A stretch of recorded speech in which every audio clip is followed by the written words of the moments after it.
मोदी सरकार के खिलाफ विपक्षी लामबंद हो गए हैं। भाजपा को टक्कर देने के लिए विपक्षियों ने एक गठबंधन बनाया जिसे इंडिया नाम दिया गया है। इस गठबंधन में मौजूदा समय में 27 विपक्षी दल शामिल हैं। लगातार विपक्षी दल इंडिया गठबंधन बैठक में हिस्सा ले रहे हैं। वहीं उद्धव गुट की शिवसेना के मुखपत्र सामना में इस गठबंधन की चुनौतियों और विपक्षी दलों को सलाह दी गई है। सामना में लिखे गए लेख में सलाह दी गई है कि विपक्षी गठबंधन को मजबूत करने की जरूरत है। सभी सहयोगियों को एक साथ लेकर के चलना चाहिए। साथ ही कहा कि इस रथ में कई घोड़े हैं, लेकिन बस कमी है तो सिर्फ एक सारथी की। 2024 के आम चुनाव में गठबंधन को मजबूत करने के लिए सारथी का होना जरूरी है। इंडिया गठबंधन में रथ में 27 घोड़े हैं, लेकिन इसमें सारथी नहीं है। सारथी के न होने से रथ जमीन में फंस गया है। साथ ही कहा कि इंडिया गठबंधन को एक संयोजक की जरूरत है।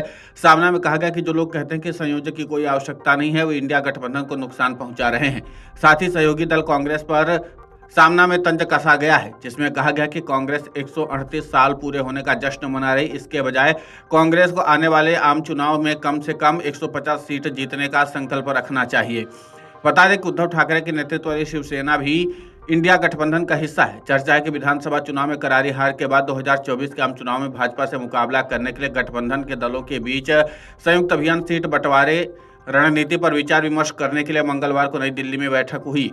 वहीं पश्चिम बंगाल की मुख्यमंत्री ममता बनर्जी ने सोमवार को कहा कि इंडिया गठबंधन के प्रधानमंत्री पद के उम्मीदवार का फैसला 2024 के आम चुनाव के बाद किया जाएगा। मंगलवार को सामना में कहा गया कि कांग्रेस को 2024 के आम चुनाव में से कम 150 सीट जीतने का संकल्प लेना चाहिए और ये तभी संभव है जब इंडिया गठबंधन मजबूत रहेगा। पार्टी ने 3 राज्यों में मध्य प्रदेश, राजस्थान और छत्तीसगढ़ के हालिया विधानसभा चुनाव के नतीजे का जिक्र किया। हाल के विधानसभा चुनाव के परिणाम के बाद 2024 के आम चुनाव में भारतीय जनता पार्टी से मुकाबला करने के लिए संयुक्त अभियान सीटों के बंटवारे रणनीति को फिर से तैयार करने पर विचार विमर्श के लिए विपक्षी गठबंधन इंडिया के घटक दलों की मंगलवार को नई दिल्ली में बैठक हुई।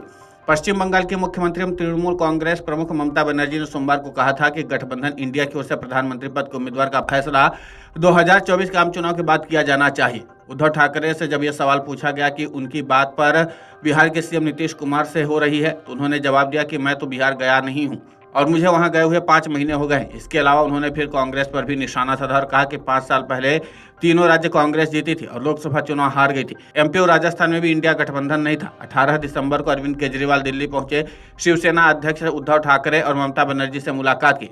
मंगलवार को इंडिया ब्लॉक से होने वाली इस मीटिंग के एजेंडे पर चर्चा की। केजरीवाल ने बाद में अपने आवास पर उद्धव ठाकरे, आदित्य ठाकरे, संजय राउत और प्रियंका चतुर्वेदी सहित शिवसेना यूबीटी के अन्य नेताओं से भी मुलाकात की।